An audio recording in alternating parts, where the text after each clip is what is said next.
When we first found out about PlayStation 4 and the features of the platform, we were really pleasantly surprised that they completely synced up with what we had in mind for DriveClub. It was almost a perfect storm, if you like. We had this desire to return back to realistic racing. We had this new hardware platform.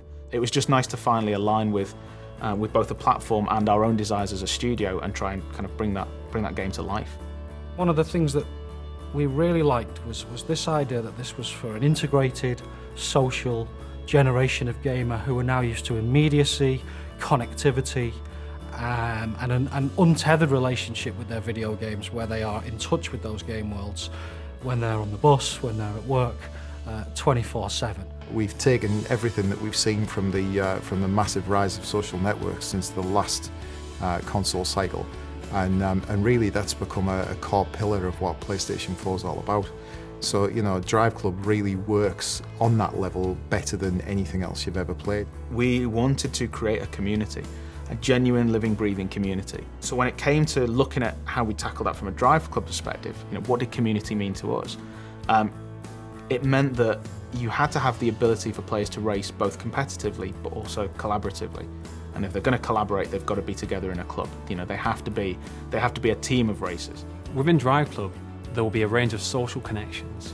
So you'll immediately be able to see all of your PlayStation Network friends, but then you'll also be able to see all your friends and their connections within inside the game. So you'll be able to see how your friends are connected to other people. But we'll essentially make it very easy using the social connection feature to be able to find the perfect club for yourself. What we want to achieve with DriveClub is basically a game which transcends the standard racing experience. We want to make it so that it's motivated and driven by the community itself. So it's very much a case of players getting involved, creating their own events, and actually building a community around the tools that we offer them.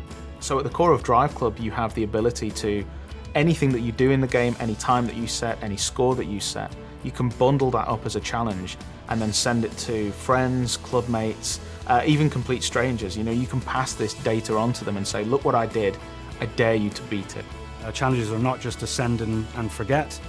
Basically, you're put into a leaderboard with those people, and so for the set duration of the time of the challenge, you can compete to sort of better yourself. In addition, once the challenge has been sent out, if people like that challenge, they can start competing in it or even forward it on to their friends, and so there's an opportunity for those challenges to go viral. One of the key ways the PlayStation 4 really enhances the multiplayer experience in DriveClub is the fact that every single section of every one of our tracks, our real world kind of breathtaking, beautiful vistas, has data that can be turned into challenges for the best times, the best drift settings, the best 0 to 60 records on every straight, on every bend, on every turn, every piece of camber, every surface type has data that can be turned into challenges which can then be sent to others. That's only achievable on this console with this brilliant new emphasis on connected gameplay.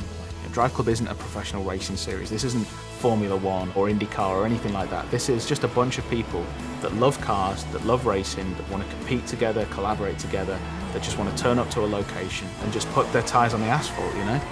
We want to make sure that, you know, irrespective of your level of skill, whether you're a hardcore racer or just casual racer, that you can pick up and play.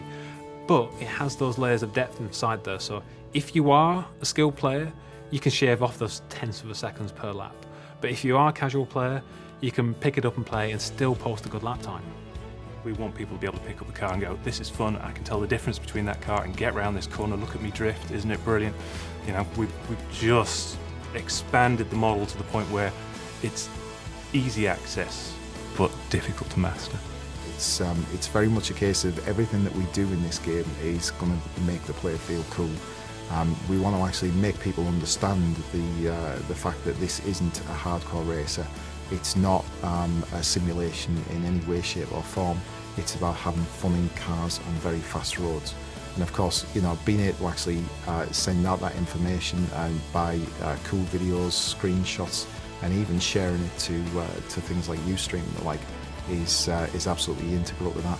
You know, we want people to be viewing the information that we're sending out from every single player so that they understand that this is a broad community and absolutely the best racing experience that they're going to have on the next generation console.